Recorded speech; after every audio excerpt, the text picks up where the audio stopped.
estimated wait time is approximately forever.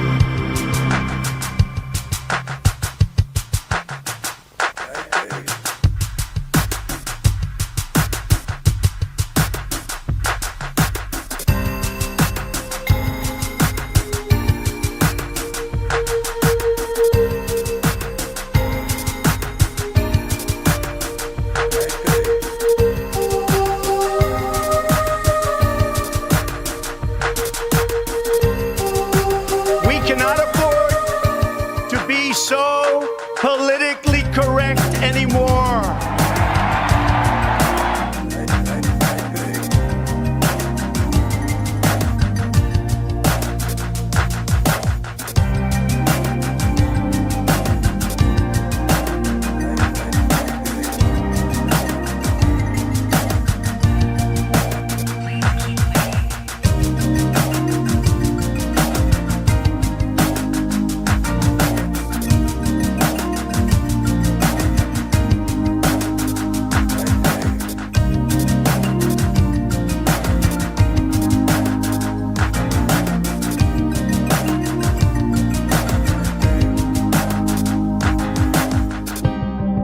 Americanism, not globalism, will be our credo. Please continue to hold for the next available representative.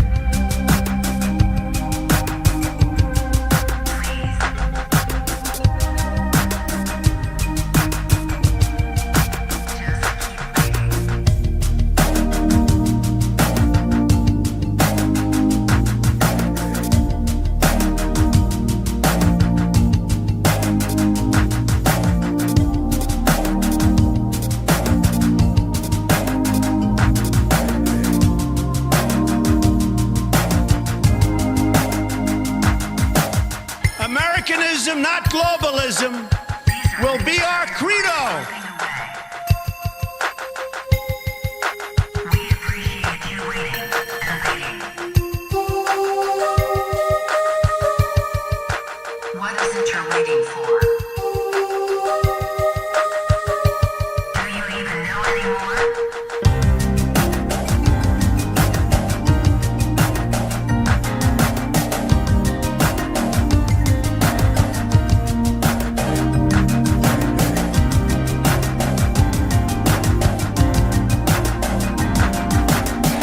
People who work hard but no longer have a voice. I am your voice.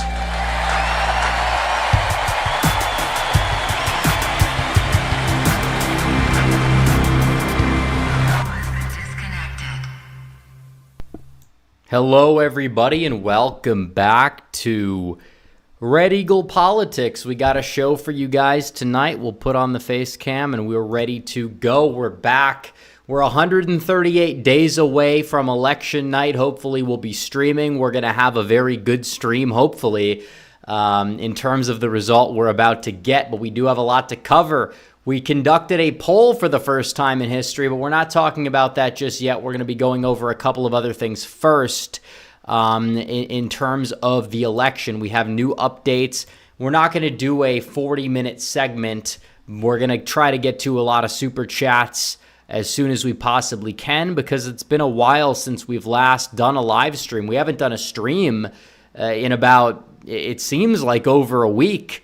I think last Tuesday, actually last Sunday was the last stream we did about 10 plus days ago. But nevertheless, we're back. We're back in the studio. We saw Donald Trump, Donald John America in the greatest city in the country, or at least it was, and maybe it can be again, Detroit, Michigan, that is. Was there for a few days, had a good time, got to see the former and hopefully future President of the United States give a very, very good speech, and many other great political leaders in the current day. And we have new fundraising numbers. Biden's campaign, they didn't want to release them because they were not proud of them, because they could not trump Trumps. Pun intended, no pun intended. I don't even know at this point. But what can I say? I could say that Donald Trump's numbers, he almost doubled Biden in the month of May. And a lot of that came post-conviction. So he's going to be front-loaded for June as well. You talk about fundraising. Biden down there at 85 million. Better than I expected, I'm not going to lie. Not as good necessarily as May 2020, but not bad overall. I mean, he's been fundraising like crazy. He's got to keep up with Trump, but Trump is passing him. We don't have the cash on hand numbers, but it's not looking too great for Biden. Trump is catching up significantly to the cash on hand. He's going to be 50-50. And keep in mind, all I've said is, and I've been consistent about this, he needs to stay competitive. He doesn't have to outspend Biden, but so long as he's going to stay competitive with him down the stretch, he's going to have a very, very, very good shot at victory, and it's a net positive for him compared to 2020, where he fell behind, 2016, where Hillary Clinton outspent him 3-1, and now he's starting to get more raw donors, small dollar donors, and he's also still getting these, large dollar donors as well. And that's going to kind of touch base on some of the potential cons of that, which we're going to be talking about, in a little bit here. But still, Donald Trump going out there, raising more than Biden, making Biden's campaign embarrassed because they don't even want to, they don't want to, shout out their numbers the way they were before. Oh, Biden was raising close to $100 million in March or whatever. Then in April, he falls behind and, he gets a little bit of a rebound in May. But Donald Trump's campaign outdoing Biden's campaign and the DNC. And again, the DNC, some of that money doesn't even go to Biden. They fund some of their other candidates. And the RNC, their money goes to Trump, which is smart because the down ballot effects of Donald Trump, that helps, carry some of these other people down ballot, the House. Because obviously, if this was like a special election or a midterm, I don't know if Republicans would hold the House just because of all the chaos in the House, because this election's not about that. It's about Donald Trump. He's going to be able to carry some people across the finish line, which is kind of the really good thing that can happen in this election right here that we're about to see. But you talk about that Trump's haul, much better. His haul in June, much better. The polls, Trump is still leading. We've heard a lot about the polls. We're going to talk about the polls, and we're going to do a video tomorrow about the polls as well.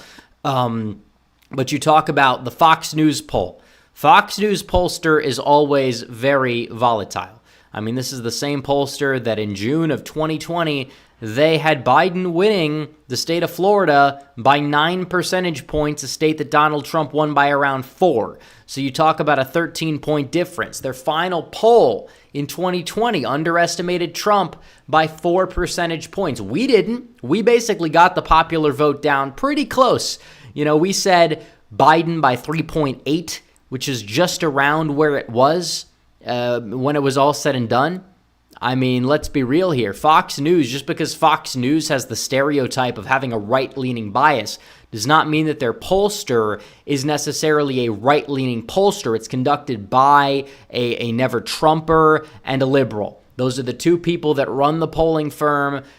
Sometimes it's more accurate than others, but I mean, this is the same poll that was the outlier that was in favor of Trump. Now it's the outlier that's not in the favor of Trump. And like I've said, throw it in the aggregate. Put it in there. I'm not against having it in the aggregate whatsoever, but you look at the way polls are moving. You want to talk about this Morning Consult goes back and forth every other day. Fox News is moving to Biden, but Marist is moving to Trump. Reuters is moving to Trump. Very liberal pollster this cycle, moving to Trump. Daily Costs, pretty much even. CBS News, they haven't conducted a poll in a while. Emerson, moves to Trump by a point or whatever. We don't have a poll out of Harvard-Harris. We haven't had a poll out of Quinnipiac in a while either. We have more liberal, leaning polls in the aggregate, and Trump is still leading by 0.5%. So you have people freaking out. I'm not telling people that they shouldn't, be worried or that they should be complacent about this election. But if we're going to be completely honest, people are saying, well, this is really awful news for Trump. I don't think it's awful news. I don't think it's great news. I just think that there's not a lot of movement. We have the debate coming up pretty quickly here. We're going to be watching that. I don't know if we can stream it on YouTube, but maybe we could stream it on Rumble or something, and we'll do the after stream for sure on YouTube. It is definitely going to be a very interesting debate to watch for sure. But you look at this, Donald Trump leading by half a point in the polls, and it's in mid to late June. Now, here's the deal with mid to late June polls. Democrats, in every election cycle, going all the way back as far as I could go, 2016, even 2014, 2012, this is when Democrats typically spike. Is it a response bias? What exactly is it? I don't know, but we did the math. We looked at the past elections. 2016, Hillary Clinton started to really surge in June. Trump finally stopped the bleeding with the RNC, actually took the lead in the popular vote. Wasn't really by the margin he's led it by. Biden hasn't led in RCP since September of 2023. It's been like 9 months since Biden's had a lead in the popular vote, which again, even the Fox poll, if it's true, if Trump is really at 48% in the popular vote, Donald Trump is winning the election. Biden's going to have to win it by probably over 3 points, at least around 3 points.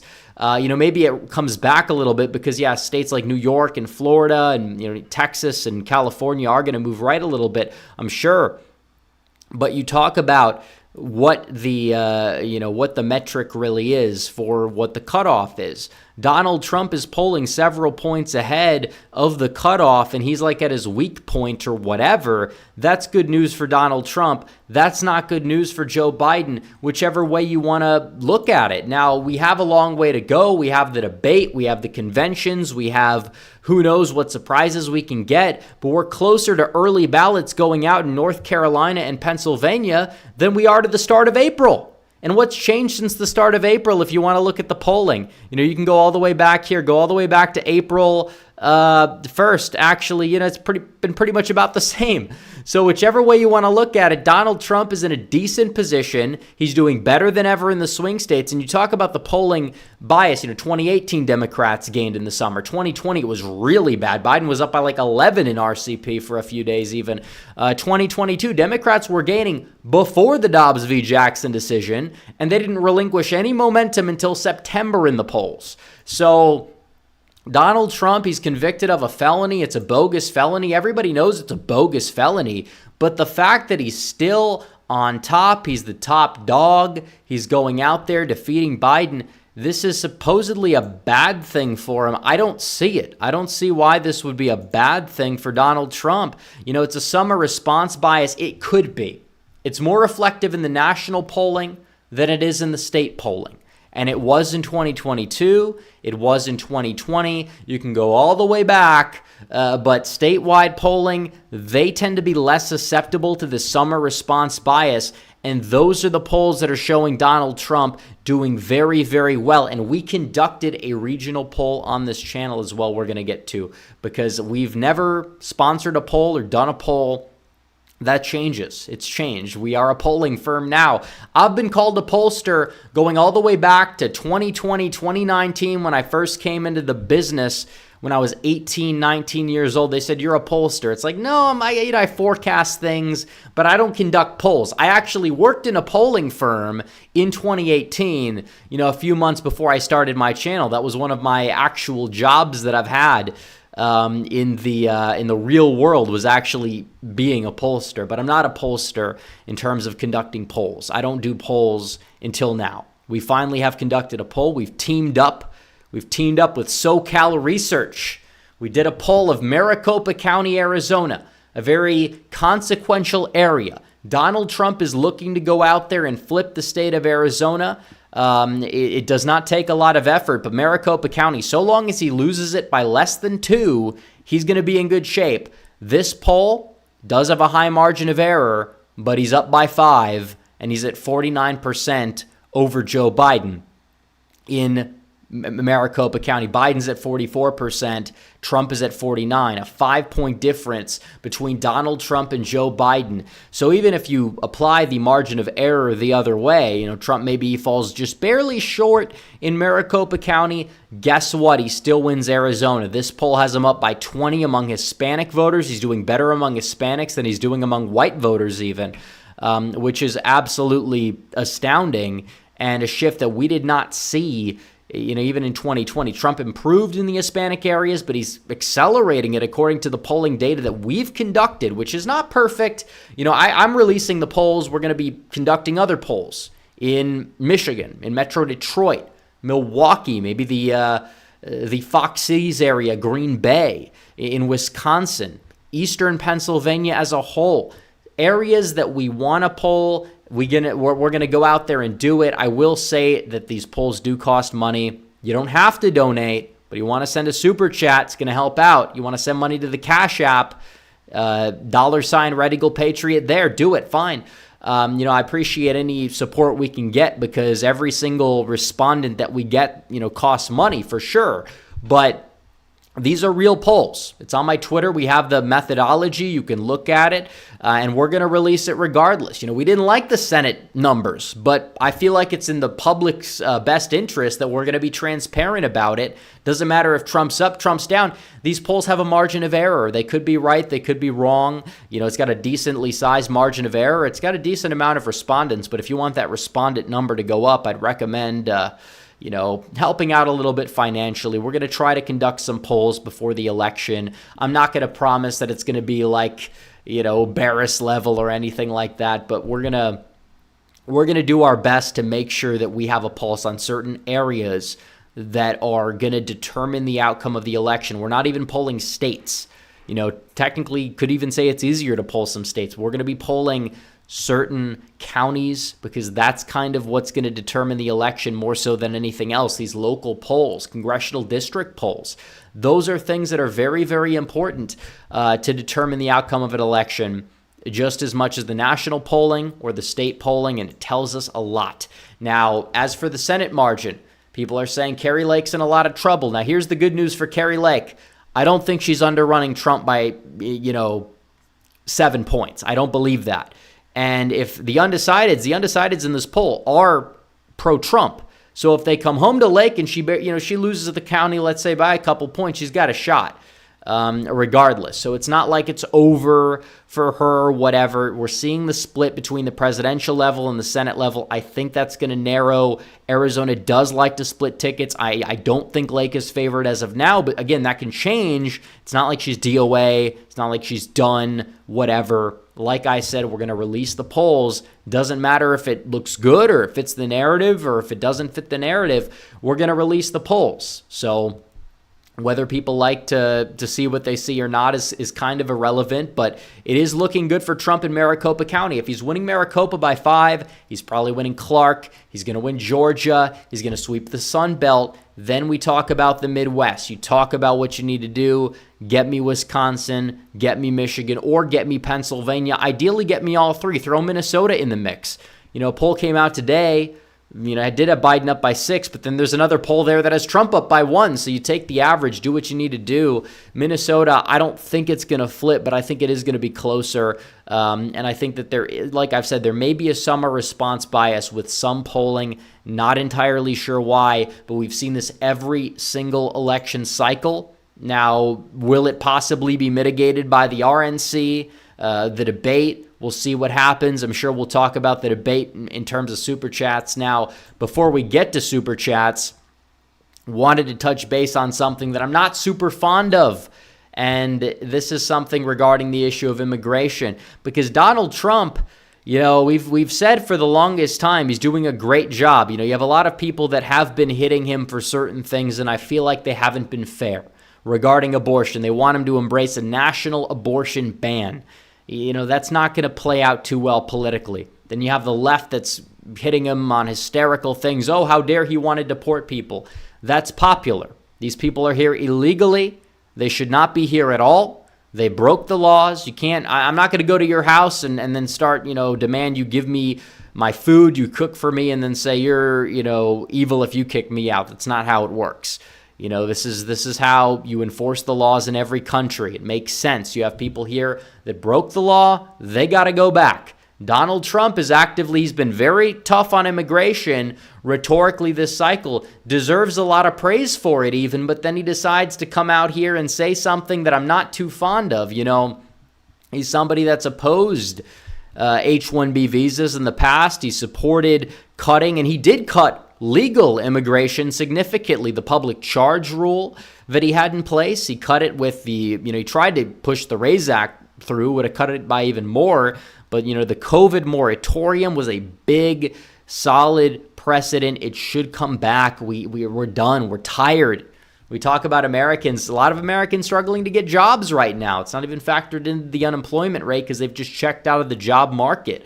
But you have a lot of the new jobs are going to illegal aliens, foreign-born individuals. This cannot stand. You have people that are graduating from college in STEM fields, and then they're not able to get jobs because some people from India are doing it for pennies on the dollar. This is a major, major issue.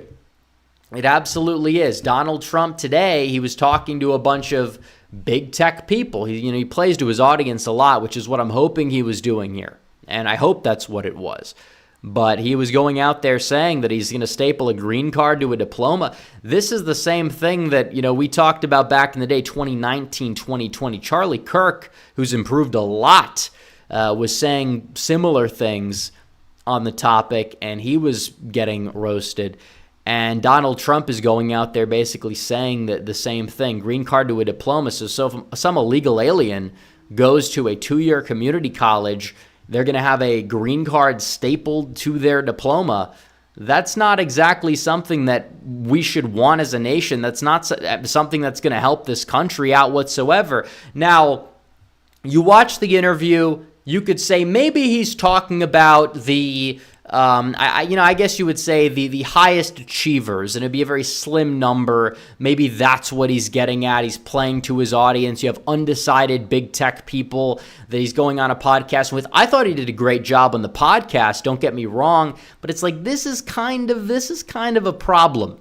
This is an issue. Now, is it caving to the donors? Just rhetorically, and he's going to get their money, then he's going to get in office, and he's just going to say, well, I don't have to worry about re-election, screw you, I'll do whatever I want to do. I hope that's what he's doing, but this is not, this is probably one of the most objectionable things. I have defended Donald Trump, and I will continue to defend Donald Trump on stupid things that people try to say, oh, this is a problem. Oh, he insulted Ron DeSantis, or the endorsement thing in terms of making a few weak congressional endorsements, I've called him out on that.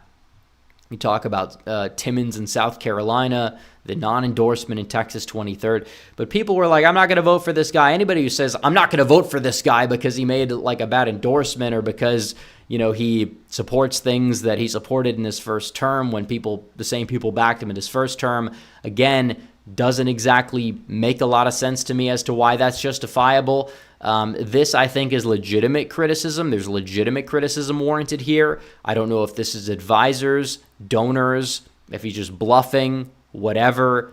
I'm not a fan of it, I will say. Doesn't mean I'm not supporting Trump. I support Trump. We got to beat Biden. You have an invasion at our southern border. Biden's not going to stop it. Trump is going to stop it. He said something to donors that probably was not the best thing to say.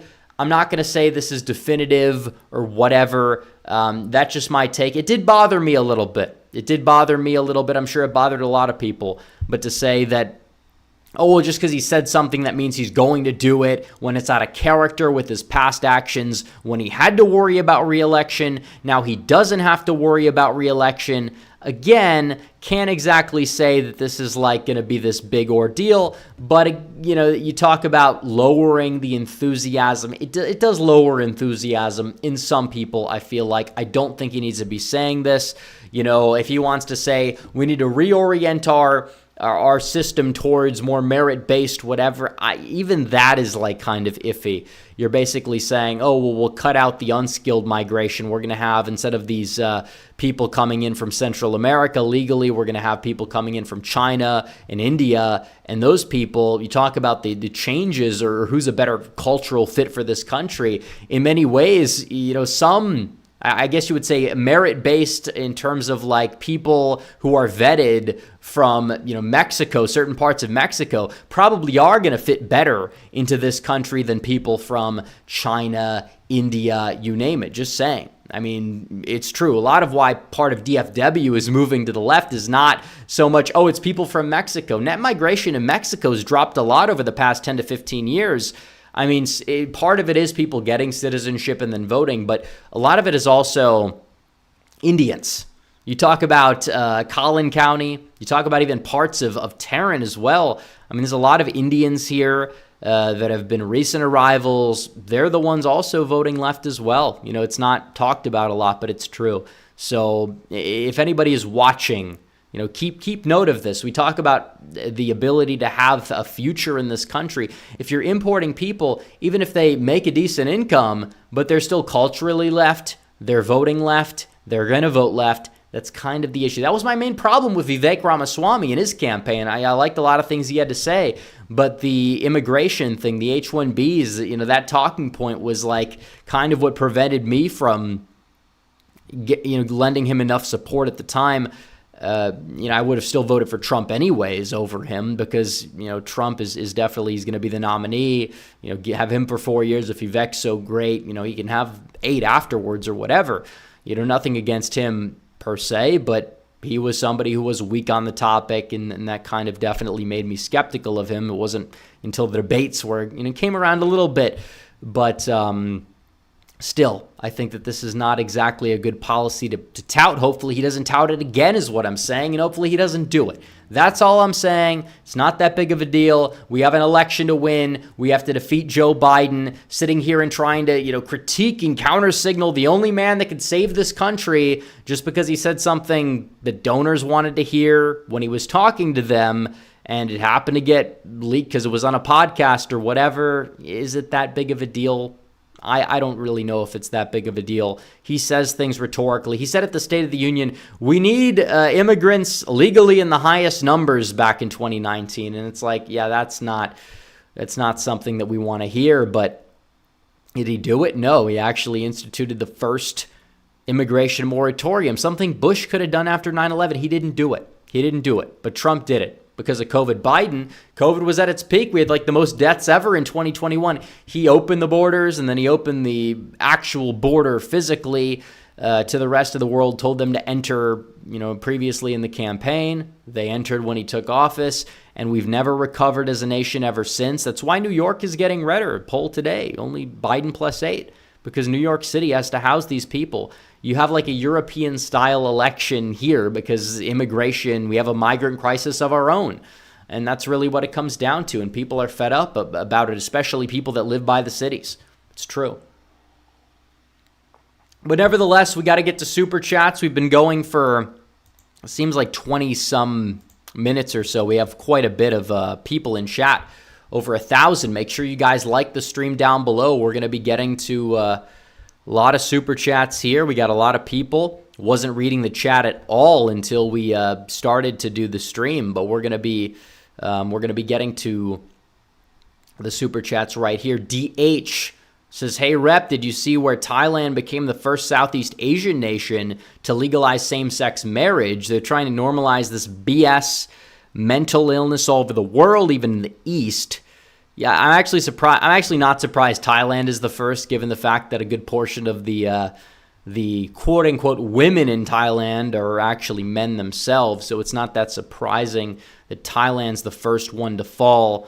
But yeah, I mean, it is basically they're trying to make the entire world gay, is what it is. The globalist American empire is at action. You talk about what we're exporting to the world. We used to export everything. Cars, now it's just gay sex. I mean, what's going on here? That's basically what it's coming down to, and it's a major issue. This thing that Obama in 2012 was opposed to because it was too radical, now is entering very socially conservative parts of the world, and they're not able to push back on it. We have to push back on it. We absolutely do. And this includes, I mean, honestly, Trump trying to say, oh, we got to decriminalize. I honestly think that that's even a problem as well. We're caving to people who will never support our agenda, that will never support our movement. We have, obviously, you talk about, yeah, there's some people, they can, if you're gay, whatever, you want to support Trump, fine. But at the end of the day, it's a little bit deeper than that. You talk about what they're pushing all over the world.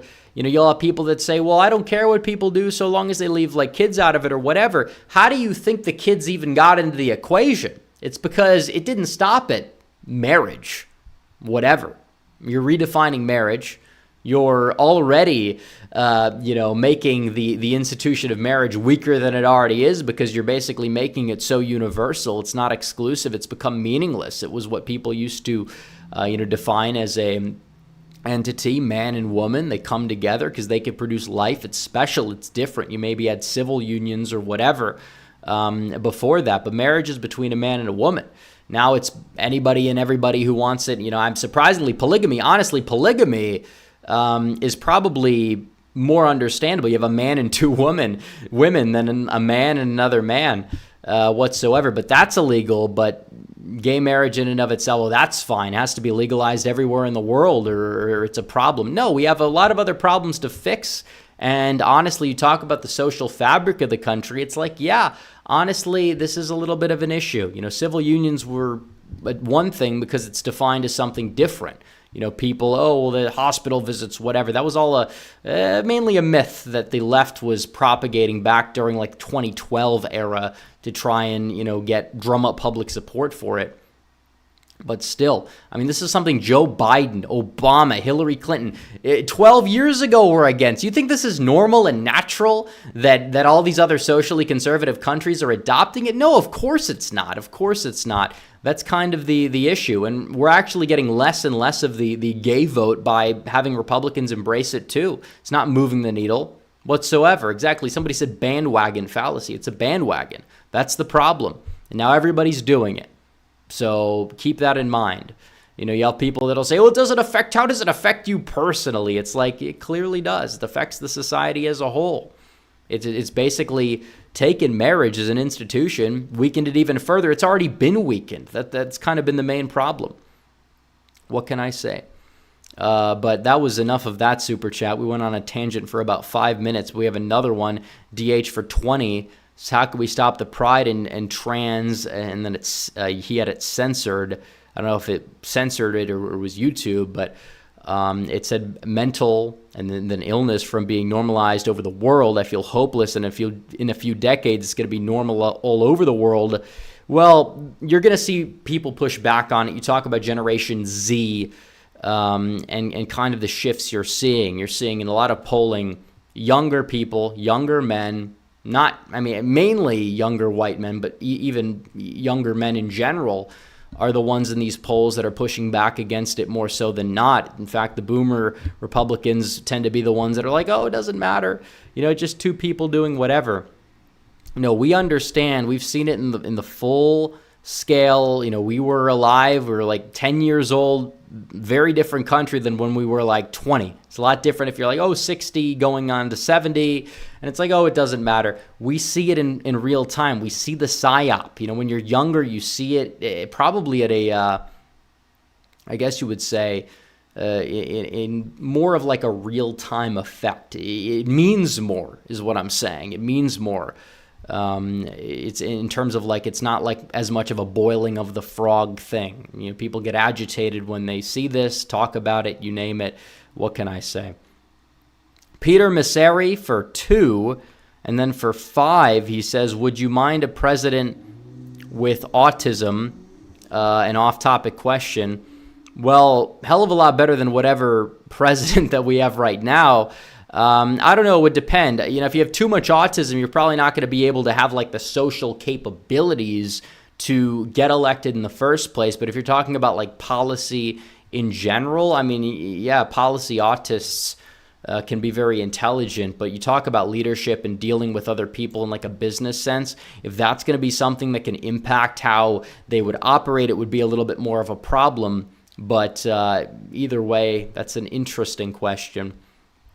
Apex Caliber says Michigan Dems made it illegal to challenge fraud. Well, I didn't read that bill. I still think we could take Michigan. I think we could take Michigan. We have a new election integrity operation the RNC is building, which is not being talked about enough. But they're hiring all these poll watchers. You have people volunteering. This is not going to be 2020. It's not. And a lot of this demoralization stuff you hear, some of it might be real. Some of it might be something to worry about, but not all of it. A lot of it is just people trying to get clicks as well, which is kind of an issue. Joe Longo says, did you see that Lankford is considering a governor run in 26? Hopefully we get Bersheen or Hearn in the Senate. Well, hopefully Lankford doesn't win the primary is my main concern there. I mean, that whole border bill, he was the one behind it. They called it bipartisan because they had 4 rhinos behind it. He was one of them. Mike Oxard says if they jail Teflon Don, he gets another $400 million. I think he gets a hell of a lot more than $400 million. But I don't think they're dumb enough to put him in jail. I don't.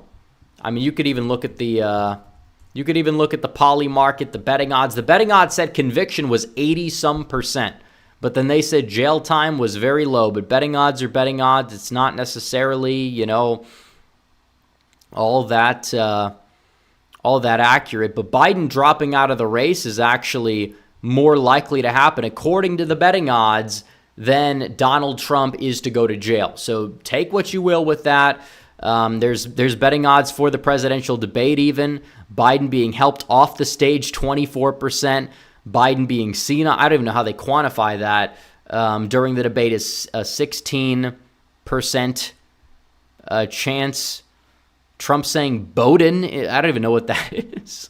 But, yeah, they have the debate props up there. Biden dropping out right after the debate is 6%. Biden stumbles only 11%. I think him stumbling is a hell of a lot more. I don't know if they mean stumbling like stumbling off stage or stumbling in terms of his words, because if it's stumbling during his words, he's almost certainly going to stumble during his words. They'll probably have him on something, but even the State of the Union, when they had him on something, he was still stumbling during his words. But him at a drug test is only 2%. So we'll see. Let's see. Apex Caliber says, I think Virginia and Maryland could flip if we harvest early votes. Well, we should be doing that regardless. I don't know if that would be enough to flip both of those states, but we need to get out and vote. Like, that's what matters. Get out and vote. The turnout is extremely determinant to how the election's going to unfold. Florida, why Republicans have been doing so well, it's not necessarily, people have been moving there or registrations or whatever. That's part of it. But Republicans vote early, and they vote early mainly in person. And we need to do that in Michigan, Pennsylvania, Wisconsin, Arizona, Georgia. Now, Trump is changing his tune a little bit. And that little bit of a change of tune can go a long way. But I'm going to tell people, the RNC is going to tell people, a hell of a lot of people in the sphere are going to tell people they need to go bank their votes. If you already know how you're going to vote, vote early. I'm not saying you have to vote the first day, but make sure you have a plan to vote, because if you have a rainstorm, you get sick on election day, you cannot afford the risk to stay home. It could be one vote in Pennsylvania could determine the outcome of this election, and people need to make sure they do whatever they need to do to get out and vote. And the earlier, if they already know who they're going to vote for, yeah, do it early. Do it in mid to late October even.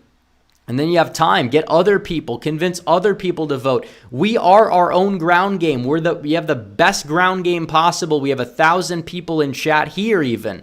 We have 182,000 people subscribed to the channel. That is more than enough of a ground game to get Donald Trump a second term, but they have to do their part. That's really what it comes down to. But all this talk about special elections or whatever, that's... it's important, but I'm just saying the presidential election's different. It's not going to be like, turnout's going to be the biggest issue ever. No, turnout is going to be more favorable to us, but we need to make sure that everybody that talks about, we like Trump or we don't like Biden, get them out and voting, because we have more than enough votes. Donald Trump says that they take it out of context, but he says that we have all the votes we need. We're still going to try to add votes and convince people, but we do have all the votes we need. We probably have over 100 million possible votes in this country, but they need to show up. If they don't vote, it doesn't matter. Biden's been the worst president ever, but he still can win. He still can win. Even fairly, he can win, just because of how the turnout discrepancies could affect the election. I don't think that he'll be the victor. I'm just saying we need to fight like hell, because you never know what can happen.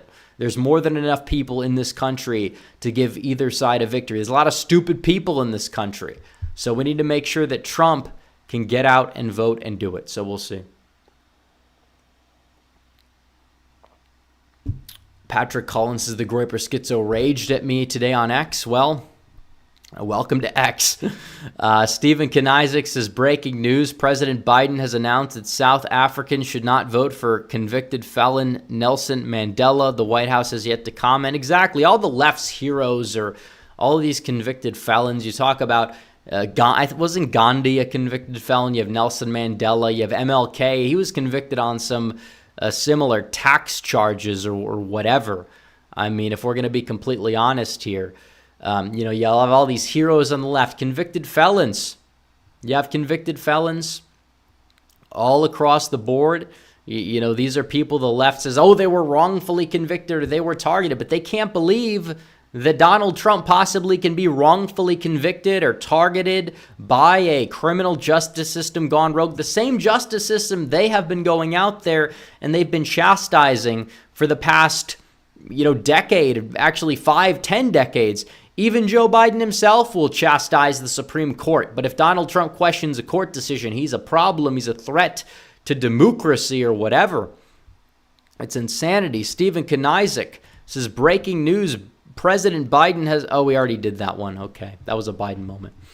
Ethan Sacco for $10 says, can you try and do an analysis and try to take into account the funny business going on with the SSA voter registrations? We've covered it time and time again. It's not real. I mean, the Texas Secretary of State, Republican Secretary of State, basically came out and said it. By that logic, there's like 1 million people registering to vote every single week. There hasn't even been 100,000 that have registered in Texas this year. Now, I'm sure there's going to be some illegal aliens that find a way to vote, mainly in the states that have universal vote-by-mail systems like California. I'm sure that they're going to find a way because it's easier for them, and that's going to be a problem, and it is a problem that exists. It's a problem that goes undetected. They say it doesn't exist. We know it exists. But that's the main issue. These SSA registration data, they show that like Missouri's having hundreds of thousands of people registering to vote. It's just not even possible. If every illegal alien registered to vote, like you could do that time and time again, week after week, it doesn't match up with the actual data. So that's kind of the main takeaway. You see a lot of people talk about it, and again, a lot of it is for clicks. It's not necessarily real. I think it kind of, in some ways, a lot of allegations that people throw out there about elections, not saying that there aren't legitimate ones, because there are legitimate ones. We've covered them ad nauseum. We'll continue to cover them as we see fit. But there's a lot of fraud allegations that are A, meant to demoralize people so they don't show up and vote, and B, so they can discredit other legitimate forms of fraud allegations. And we kind of saw that in the 2020 aftermath. So that's really what it comes down to. People who don't vote because they feel like, oh, they'll just take it again or whatever, they're basically falling into the trap. They don't have to lift a finger if that's going to be the way people think. Scott B says, what are the odds Dems can cheat their way to a win? Georgia pipes, machines. First of all, I think the machine stuff is overblown. I've said it before. The Georgia stuff is shady. The 3 a.m. dumps, again, some of that is because, Democrats vote by mail, but maybe there are some shady stuff in it. Are all those, even if 1% of that dump is not legit, that would impact the election, which is the main problem. Ultimately speaking, I think that the odds that Dems can do it, there's always going to be shenanigans. We almost beat it last time. We're going to beat it this time if the polls are accurate. So that's what it comes down to. Biden's got a 33% approval rating, or in some polls, aggregate polling is 38, 39%. If we can't beat him, I don't know what to say at this point. But, there'll be shenanigans. We can't say that's the only thing. We got to vote. That's it. You got to vote. There will be shenanigans. There's always been shenanigans, but we have to beat them. If we can't beat them, we're not going to win. And if we can't beat this guy, I don't even know what to say. Punch a Bunch Bear says it's bikini season for Harry, Sison, and Chris. True, I guess. LinRX52 for $50 says, good job on the poll rep. Look forward to more. Are your polls called the Red Eagle polls? Well, technically they're just Red Eagle Politics is the pollster. tied in with SoCal Research. That's the other polling, or the other individual sponsoring the poll. But yeah, I mean, we're going to do a lot more of them. Hopefully we are able to fund them. I mean, they're not ridiculously expensive, but they're not cheap either.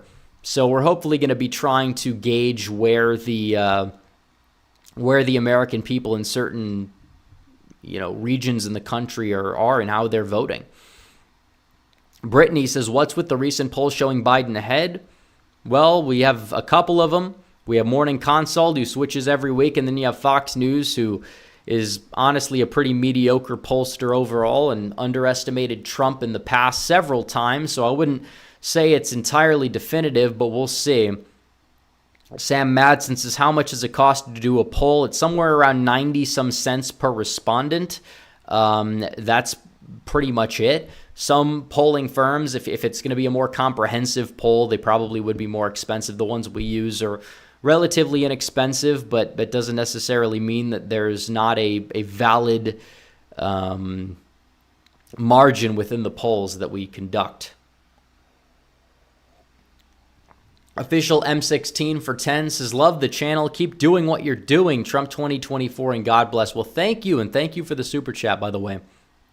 We have another super chat from On Point Politics saying, LTE is a paid DNC shill for Joe Biden. North Carolina is not in play. And just because one poll has Biden winning doesn't mean Trump is doomed. Malpractice. It's true, but here's the deal with these polls. There's not a single poll that has Biden up by the margin he needs to be up by to win the Electoral College, which is the major problem, the major takeaway. And it's true. The liberal counterpart, who, has now been surpassed in subscribers. I don't even want to say he's the counterpart. He's some YouTuber guy who pretends like he's unbiased, is not unbiased, makes TikToks for Biden, works for Joe Biden, works at the White House, works for the awful... These are the people running Biden's campaign, the Biden-Harris campaign account. He's one of those people. This is funny. The account we dunk on relentlessly because it's just so bad. This is the guy. This is the guy that's running it the entire time. It's this guy. The same one that a lot of his people have been saying a lot of very horrible things about this channel, about me, whatever. We'll take it on the chin. The second I say anything back, they throw a temper tantrum. But either way, this is the guy. He works for Biden. He doesn't disclose the fact that he works for Biden. And now he's just out there. I mean, can I respect it? I guess I can. What can I say? I'm sure he gets paid to shill for Biden. I mean, I don't get paid to shill for Trump. I just say what I want to say. Some people think I get paid. Sometimes I wish I got paid. I'd probably make more money just saying what I believe. But I'm not going to bend my beliefs because people are sending money or whatever. But either way, it's like it's true. You say you're unbiased. Every video you make is, this is actually really good for Biden. It's like, is it really? Is it really good for Biden? Apparently, we have video titles. I mean, I could go through these video titles. Trump's VP shortlist is horrible news for Trump. And it's like, how? You see this stuff, and it's like, how is it horrible news for Trump? Because he has people that probably won't impact the election one way or another. Like, I wouldn't even say Trump's shortlist is good for Trump because I'm objective. I try to be objective. We have a slant. I wear the slant on the sleeve, but still, it's troll level stuff. It's troll. The Green Renegade says Trump doesn't go far enough after 2024. We got to run. Well, no, he's not going far enough on immigration. I agree. I've said that from day one. He's not going to single-handedly be able to save the country himself. He'll move the ball down the field. He'll do a much better job than Biden. He'll hopefully get the border crisis under control. If he does that, he's going to go down in history as a very good president, but we need to build off of him. But the way we do that is by him winning. Because if he loses, the GOP establishment are, they're going to go out there. They're going to say Trumpism is the problem. We need to go back to Nikki Haley and some of these other people. And that's the main issue here at hand, is the fact that if Donald Trump does not win the election, it's going to be a major problem. Now, thankfully, he ran. I didn't know he would run. We were saying back in 2021, if he runs, it's 50-50. I'm glad he ran. I'm glad he's the nominee. A lot of people, even some of you guys in chat probably were saying, oh, he's not going to run again. Why would he do that? He's older now. He's in the best political position of his entire life, which is a really, really, really good thing. So we'll see. Parks and Places says if Trump betrays us on immigration, let him rot in jail. I don't care. Illegals must go. Well, he didn't say anything about illegals, all right? He doesn't need to go to jail. Just because Donald Trump may have said something bad does not mean that we need to turn on Trump is what I'm saying.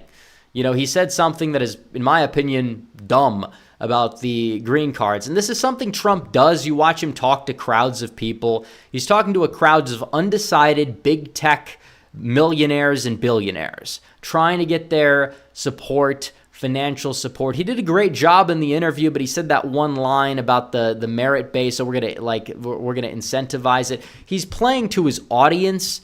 You just better hope that he doesn't do that when he gets in. I probably would say he doesn't, but it's going to be cannon fodder to a lot of the DeSantis people, a lot of the people that want to see Trump fail, a lot of the people that are agitators and bad faith actors that want to see Trump fail because, I don't know, they want to stay relevant somehow, and that's their way to do it. But Real Texan Politics says mass migration from India and Nigeria have caused Fort Bend County to be gone for Republicans more so than the white suburbanites, only 30% of the population. Yeah, white suburbanites in Houston are very, very Republican. And even the Hispanics are moving Republican. It's the Indian migration, and you have some other Central American groups, but even they're moving right. And even their countries back home are moving right. The problem is mainly the migration that we're going to see at least in the next 20 years. A lot of it is coming from India, other parts of Asia, and even now Africa is entering the mix. That's like the final boss. Talk about the high birth rates, the globalists, they're going to want a lot of these people entering, and their countries are a mess. And if you put a lot of people from countries that are messes into our country is going to become a mess. It's true. It's how it works. It's common sense. It's logic. What can I say? LinRx52 says the green card thing alarmed me a bit too, but I remember him saying something similar while president, but only if a qualified American isn't available. He's always made sure Americans come first. Well, that's what I'm hoping for. And you talk about it, it's like, hopefully we can have a program to get Americans working any job possible that's available. We should have that. Trump has said in the past, we will have some workers come in legally and work, and then they got to go back. And it's like, true, they should. And then we should tax their remittances if Americans are not available. That's the big if. If Americans are available and they're getting passed up, it's a problem. Some of these farm visas, if there's no Americans in the vicinity, and you make sure that you have the job posting for as much as they possibly can get paid, there's not enough. We can't bust the Americans, and you need people. That's one thing. But again, they're going to have to come in, work, and then leave. That's how it's going to happen. We also need to get our birth rates up. We need Americans having kids. We need Americans, being at above replacement level again. Native-born Americans, they're not quite there. That's another problem. We need to, do what Hungary's done. Trump talked about it in Agenda 47.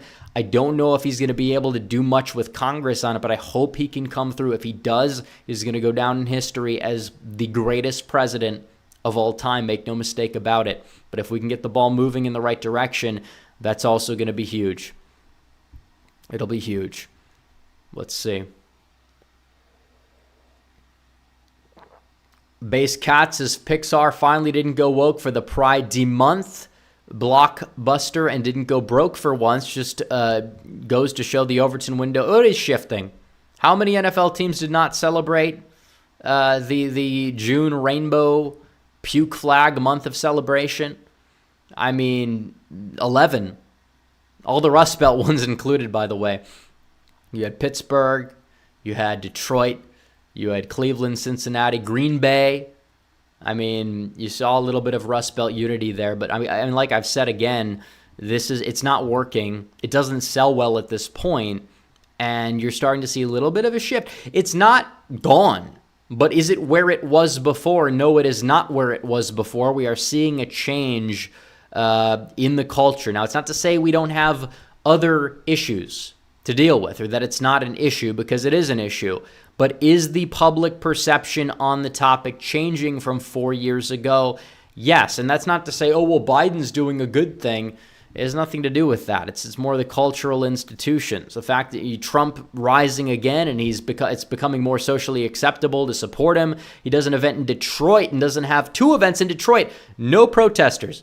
You have some bus driving around that, everybody's flipping off or whatever, saying MAGA's not welcome here or whatever, and there's all the lies on the screen. We've seen that before. I mean, you talk about the fact the Biden campaign is paying probably millions of dollars for these people. It's not changing any votes. It's not. You have MAGA in Detroit, and it's well received. I mean, that was insane. You feel safe walking around. There was some crackhead that tried to accost us, but I mean, he didn't know we didn't have the MAGA hat on or anything. It wasn't really a political thing, but it was more funny, I would say, than anything else. But we'll see. Peter Masseri asked the same question again in the super chat. We already covered it. I don't feel like I need to rehash it. You can go back and watch. Richard Head said, Hovde and Rogers will be Senate flips. I hope. The Emerson poll looked good for both of them, actually. They're still down, but you talk about the effects of Trump at the top of the ticket. Yeah, it's good. Trains 29 says, been watching the UK lead up to their snap elections. Looks like the Reform UK is starting to gain traction. Well, you love to see it. The Tories are done. They betrayed the base, and now Labor is moving right on immigration. So it's like you're seeing what's happening there. The Overton window is shifting. It is. And hopefully, if Trump wins, you're going to start to see the immigration Overton window shift even more, which is absolutely huge. Absolutely huge. War Eagle 3035, thank you for becoming a member. We have more super chats here. We have a lot of them, actually. Okay, let me get more. We're going to have more water first before we answer any more. But, yeah. Like I've said, the Senate polls are going to show Democrats doing well because you have a lot of Democrat incumbents in seats and a lot of Republicans are not well known. But Trump, at the end of the day, is he going to be able to carry people? I think so. Not everywhere, but he's never won a state and had a Democrat Senate candidate win. Like Sheehy and Moreno are both going to win, I think. And then maybe we'll add a couple more seats after that because that would be huge. You have a big sway at that point. Then we'll probably put the filibuster up to a vote, and then all the Democrats who wanted to get rid of it are going to oppose it. We'll even make it 54. If we have 54 seats or whatever, it's going to be absolutely huge. Absolutely huge. But Mitchell Ryan says if they replace Biden with Hillary, do you think they would beat Trump? Also, do you think he'll choose JD as in Vance for VP? I don't know. But as for Hillary, I don't think Hillary would beat anybody. I don't know if Biden's going to be replaced. I give it a 10% shot. They've been spending money propping him up specifically. It's not working, but it's a sunk cost fallacy at this point. Honestly, if he does okay in the debate, he's not going to be replaced. But I don't think that anybody they replace him with is going to be able to go out there and beat Trump. Hillary Clinton is more unlikable now than she was back then. Kamala Harris is as unlikable as Hillary, maybe even more. And who are you going to replace him with? Gavin Newsom? Harris isn't going to stand for any of that. She's very, very self-absorbed, very vindictive. She is going to be the nominee if Biden gets replaced, which is a disaster for Democrats. And she's also tied to the administration. So it has to be Biden. It has to be Biden. It's not going to be anybody else, or maybe Harris, but it's not going to be anybody besides those two. Michelle Obama is not going to be the nominee. I don't know how many times we have to go over this. If she wanted to be in politics, or they wanted her to be the nominee, she would have swept the board in the primary in 2020. If she was that strong, she would have been their nominee, because the Obama luster's gone. And you talk about Gen Z, we despise her, even apolitically speaking, because of what she did to the school lunches is disgraceful, to be honest. Jonathan Williams says Trump was holding back when asked about the aliens. Well, he was asked about the aliens several times. I think he was asked on the Logan Paul podcast. Trump's doing the rounds. When's he going to go on Rogan? I think he will at some point. But the podcast rounds, he's doing what he needs to do. He's engaging with these, I guess you would say less politically active circles, which is what you need to do to chase every vote. What's Biden doing? He's sitting in a basement preparing for the debate. Is he even going to win the debate? I mean, I'm not saying that we need to underestimate him, but still, let's be real here. DH says trans women are men and trans men are women. Thank you for the super chat. Saying obvious facts here, but we'll take it. Brooks says Biden will be given all the questions beforehand at the CNN presidential debate and told what to say in earpiece. Well, I'm sure he will get at least I think they both get the topics. Biden will probably be given the questions, maybe. We'll see. I don't know about the earpiece, because if you're Joe Biden, you have an earpiece, and they're whispering stuff into your earpiece, he's just going to say, whoa, who's that? Randomly. I don't know if he's going to have an earpiece. But no, they'll probably, honestly, maybe even they won't even give him the questions. They'll just give him drugs. They'll give him something, Adderall, some other stimulant, some other amphetamine or something, and see if he can do well. I don't know how he'll do. I hope Trump, he's going to prepare. Trump is also going to prepare. I don't think that it's going to move the needle a lot. That's my prediction. Trump probably gets the leg up because Biden's deteriorated a lot. And Trump, I see him on podcasts. It's not like, he's not 2016 Trump, but, he's more reserved in a way. It makes up for it. And I think that could really go a very long way in terms of kind of calming a lot of fears people have about, Trump is too erratic or boisterous or whatever. But he's still witty. He still has the zingers. So, I think it's a good thing. CNN, he does well when he's under pressure. He does well in the lion's den. I thought his best debate performance in 2016 was at CNN. The second debate, I loved watching the second debate with him and Hillary Clinton. He did very well.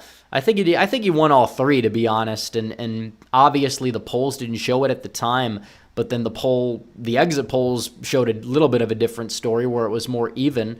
And then you look at who won the argument. You go back and watch the debates. Even some people that are anti-Trump in the comment section, they're like, Trump actually won. Everybody admits it. Trump won the argument at the end of the day. It doesn't matter what some snap poll about the debate shows. Those can be manipulated. CNN's manipulated them all the time in the past. So what can I say? Dino Diva says, I think ultimately the Dems will drop Biden at their convention. I wouldn't be surprised by a Gretchen Whitmer, Hakeem Jeffries ticket. I still think Trump would win, but we got to vote. Yeah, if Whitmer abandons Michigan for that, she'll lose Michigan. Let's be real here. She has voters. Even some Trump voters will vote for her for governor. Doesn't mean they're going to vote for her for president. I went to a friend's childhood home. We drove 2.5 hours in Michigan, going all the way up to rural Michigan, knock on the door of these people. We don't know what could possibly happen. We do it anyways. We meet these people. We talk politics a little bit. It's a Trump household. It's also a Whitmer household. They voted for Trump twice. We'll vote for Trump again. They don't like Biden. Typical white working class type of everyday folks, whatever you want to say. But they support Whitmer or they voted for Whitmer. They're like, she's doing a good job. And it's like, well, do you guys asking questions about the lockdowns, did that impact? It's like they didn't like the lockdowns, but it was kind of in the rearview mirror. And Dixon was somebody they thought was extreme or whatever because the advertisements, those are the average voters. But those voters that voted that way, they'll come back to Trump. So it's you could critique these people and say, well, they're low information, whatever. But if they vote for Trump, it's going to help us. So let's see. War Eagle 3035 for 10 says, love your channel. Well, thank you. Do you believe Trump has anything to gain from these debates with how much Biden embarrasses himself? Well, I think that would be what he would gain.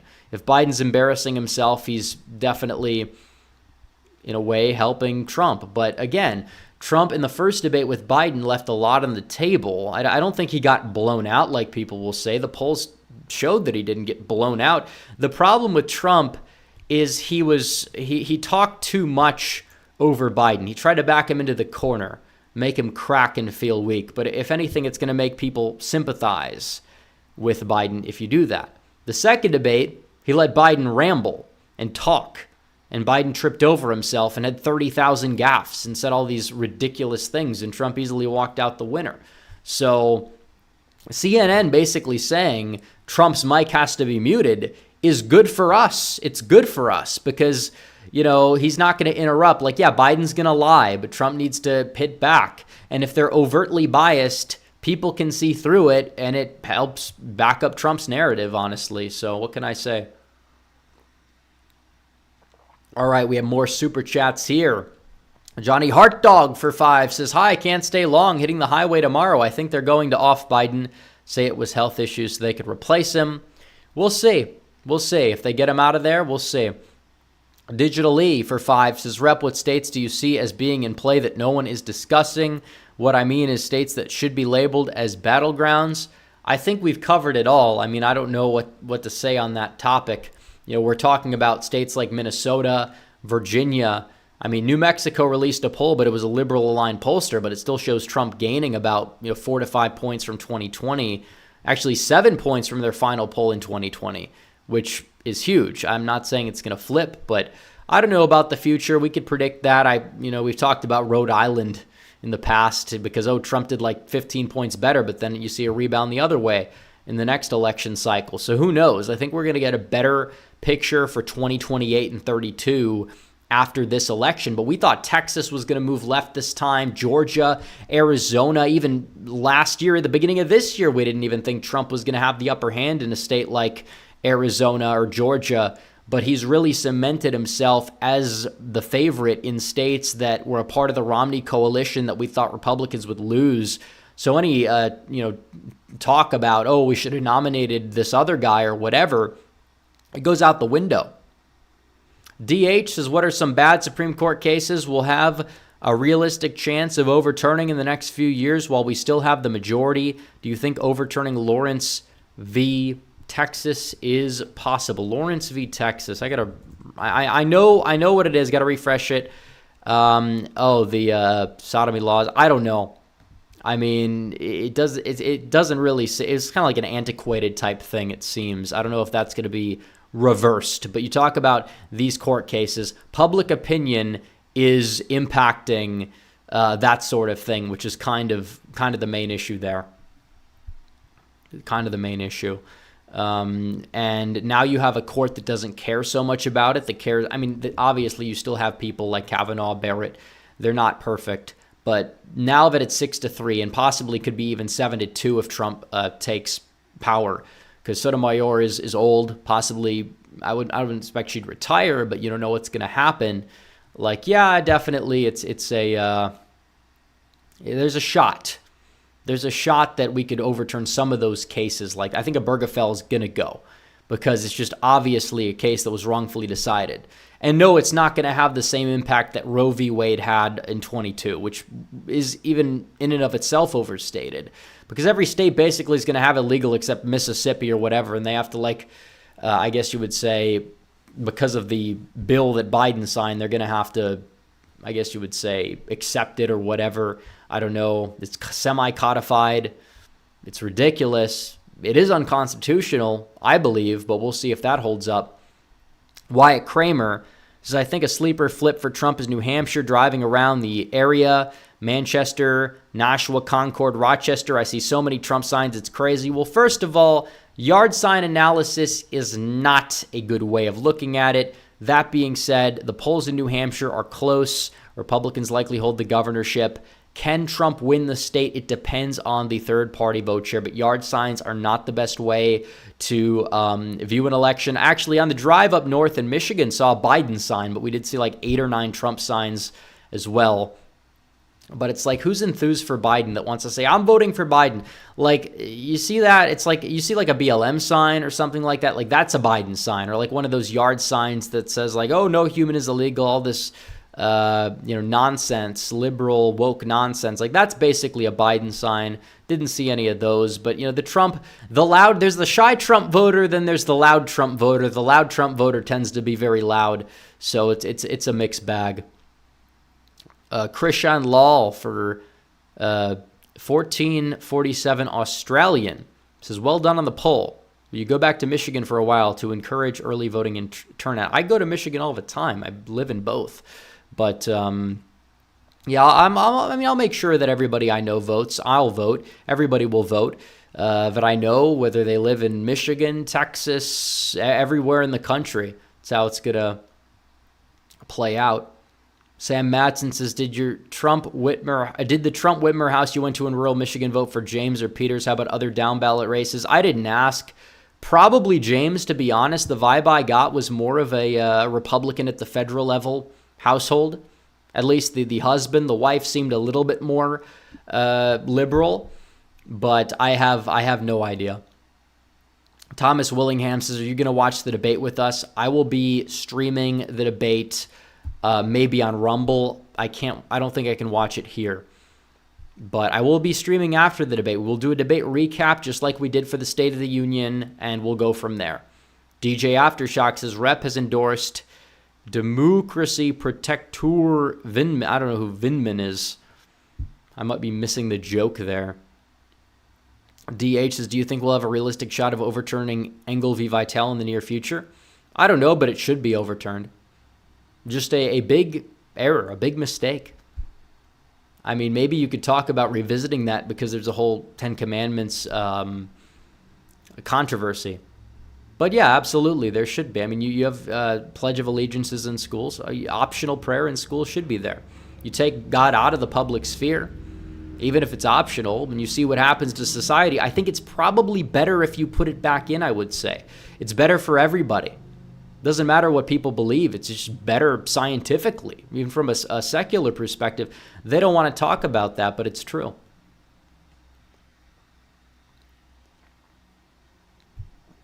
We'll read regular chat. We'll go for another 10 minutes. We'll go for another 10. We'll go to 11:30 in the Central Time Zone.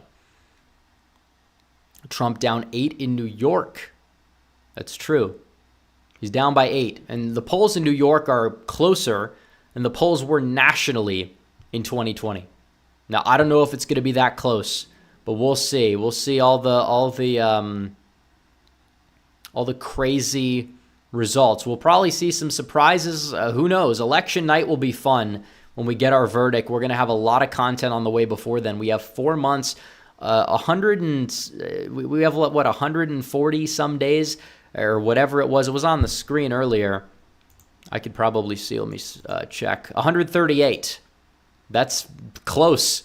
The early ballots are going out in like 60 some days. The first debate's in 7. The RNC's in like 20 some days. Like, we're well on our way. Biden's running out of time. He's not going to really be able to recover the view on the economy unless he really turns something around. But it's like, oh, well, the unemployment rate's low. It's like you reopen the Trump economy and then nobody can afford anything. Is that exactly a win? And it's also going up, by the way. So, let's see. Oh, it's on Bob Good. I covered that in the last video. Bob Good is somebody who has a great record and then made a bad endorsement and then his whole career unwinded. And it's sad, but it's like, well, what do you want me to say about it? You know, I think that it's like, yeah, you're cutting off your nose, spite your face, in a way. And you have all the people on the Bob Good side that are, you know, basically doing the same thing, saying, oh, well, Trump is bad for this. It's like, it's how politics works. I'm not a fan of it, but it's how politics works. I endorse you, you endorse me. I endorse against you, you endorse against me. It's not just a Trump thing. You could say, well, it's ego or whatever. By that logic, 99% of politicians in the same boat have a similar ego on the right and on the left. And it's a sad thing to see, but he made that decision. It's true. A lot of people that are really in the pro-Trump camp would have probably been praising him and saying he's one of the best congressmen if he did endorse Trump. And that is, technically true. He would have definitely had a lot of sway, but it's like steak and sizzle.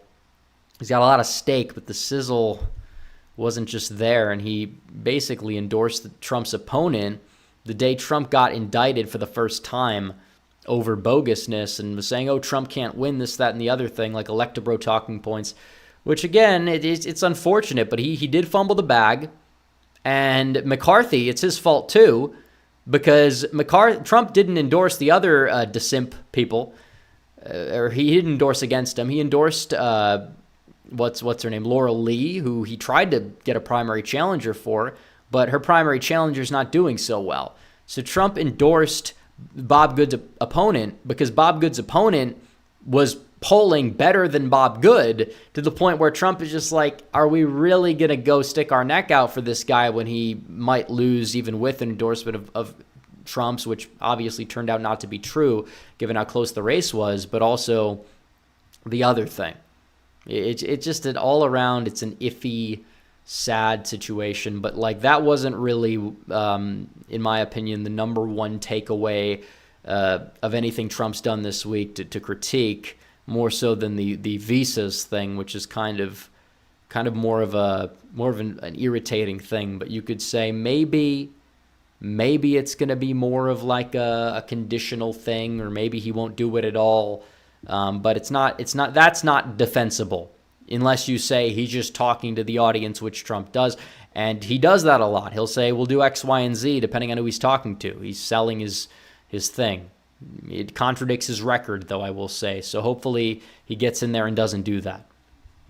Apex Caliber says Trump being in single digits in New York is insane. I agree, it's insane. It's insanely good, actually. It is.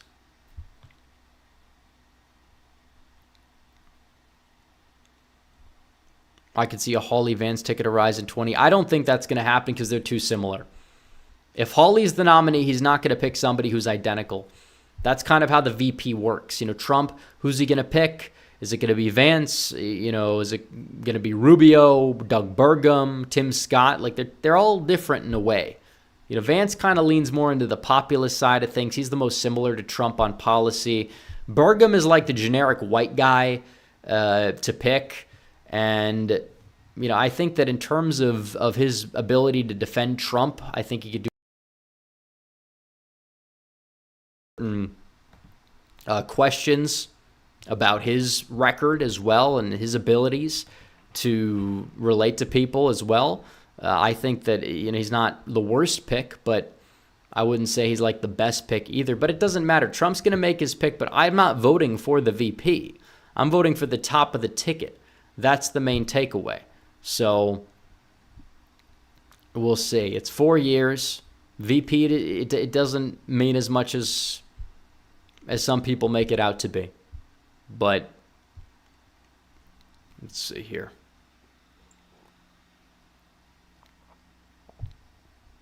The April rally in Green Bay had only 2 protesters. Exactly. They say Trump fatigue is real, but I think the Trump hatred fatigue is even more real. And even in terms of the midterms and all these elections Democrats have been outperforming in, turnout was lower than 2018 and 2022, and that's with the new election system at play. Central Kentucky Elevator says, watched Montana Senate debate. Sheehy's very likable and could beat Tester in a swing state. Decline in split ticket voting is going to guarantee this seat flip. It's got Arkansas 2014, North Dakota 2018 vibes. I mean, I don't know about swing state, but maybe. I mean, in terms of the debate, I've heard people that say he won or he lost. It's like, I saw it. I think he did well. He did well enough to get carried to a 5 to 10 point victory by Trump. I'll go that far. DH says, how about overturning Griswold v. Connecticut? I believe that's for the states and birth control.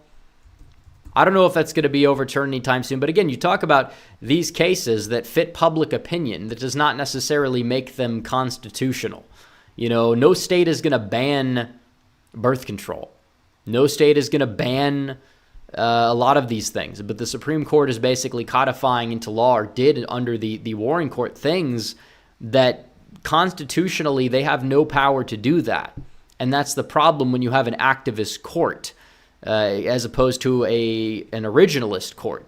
And even our originalist court doesn't even do their job half the time, which is kind of the problem.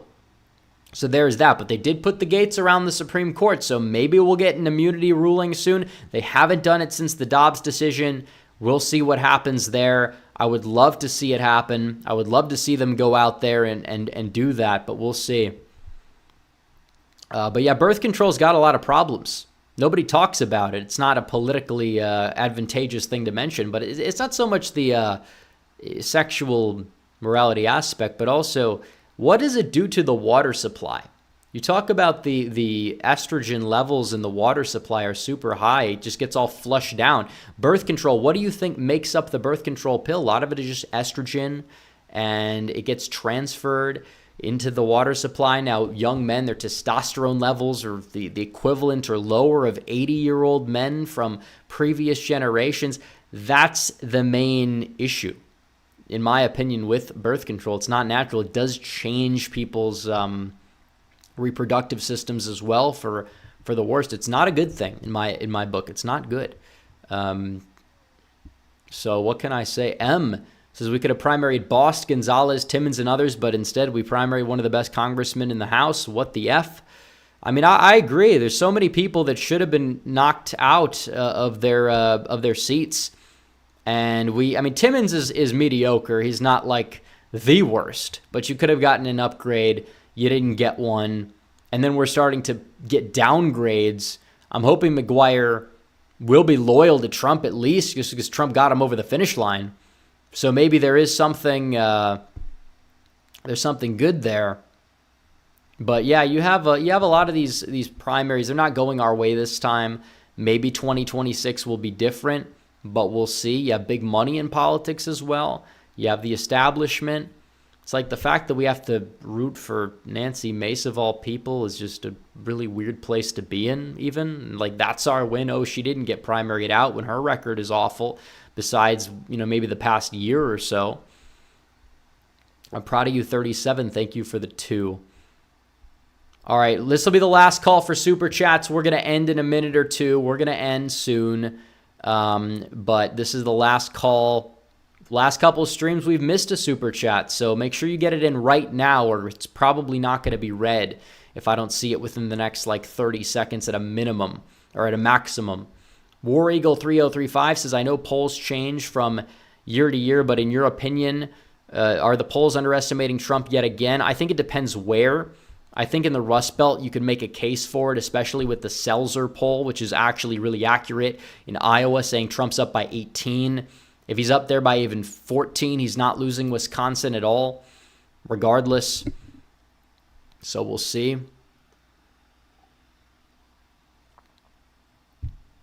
But I think that's it. We'll wait a couple more seconds, and then we'll probably wrap up and end the show. So let's see.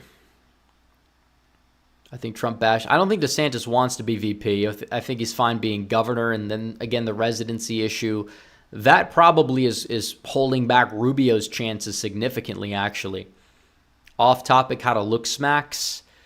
I could get into that maybe on the second channel. I don't know if that video would appeal to the wider audience, but I could give you some pointers probably on that one.